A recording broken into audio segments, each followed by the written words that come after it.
ഇൻ്റർനെറ്റിൽ നമ്മൾ ചില സൈറ്റുകളിൽ കയറുമ്പോൾ അവർ ഒരു ചോദ്യം ചോദിക്കും, ആര് ഹ്യൂമൻ എന്ന് പറഞ്ഞിട്ട്, എന്നിട്ട് ഒരു ഡിസ്റ്റോർട്ടഡ് വേർഡ് തരും. നമ്മളത് കൃത്യമായിട്ട് ടൈപ്പ് ചെയ്യുമ്പോൾ മാത്രമേ നമുക്ക് എൻ്റർ ചെയ്യാൻ പറ്റുന്നത്. അത് സൈറ്റ് ഉപയോഗിക്കുന്നത് മനുഷ്യനാണോ കമ്പ്യൂട്ടറാണെന്ന് തിരിച്ചറിയാൻ വേണ്ടിയാണ്, സെക്യൂരിറ്റിയുടെ ഭാഗമായിട്ട് ഉപയോഗിക്കുന്നത്. അതിന് പറയുന്ന പേര് ക്യാപ്ചർ എന്നാണ്. ഇത് കണ്ടുപിടിച്ച ആളുടെ പേര് ലൂയിസ് വോൺ ആൻ. അദ്ദേഹം ഇതിനെക്കുറിച്ച് പറയുന്നത്, അതെങ്ങനെ ചിന്തിച്ചു, ഒരു ദിവസം 200 മില്യൺ ടൈംസാണ് ആൾക്കാർ ഇങ്ങനെ വേർഡ് അടിക്കുന്നത്.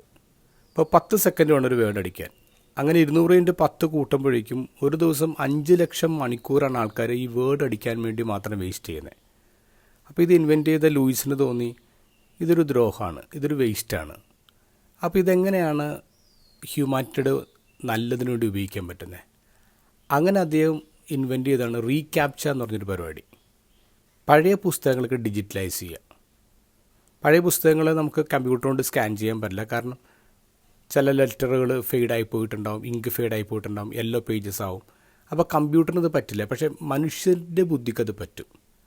അപ്പോൾ ഇപ്പോൾ റീക്യാപ്ചർ ചെയ്യുന്നത് ഈ വേർഡുകൾ അതിൻ്റെ ഫോട്ടോ എടുത്തിട്ട് ഓരോ വേർഡ് ഈ ക്യാപ്ചറിൽ കൊണ്ടുവന്ന് വയ്ക്കും. മനുഷ്യനത് വായിക്കാൻ പറ്റുന്നതുകൊണ്ട് അവനത് ടൈപ്പ് ചെയ്യും. അവനത് ടൈപ്പ് ചെയ്യുമ്പോൾ അവനൊരു ബുക്ക് ഡിജിറ്റലൈസ് ചെയ്യാണ്. ഒരു ദിവസം 100 മില്യൺ വേർഡ്സാണ് ആൾക്കാരിങ്ങനെ അടിക്കുന്നത്. അങ്ങനെ നോക്കുമ്പോൾ ഒരു വർഷം കഴിയുമ്പോൾ 2 മില്യൺ ബുക്സാണ് ഡിജിറ്റലൈസ് ചെയ്യാൻ പറ്റുന്നത്.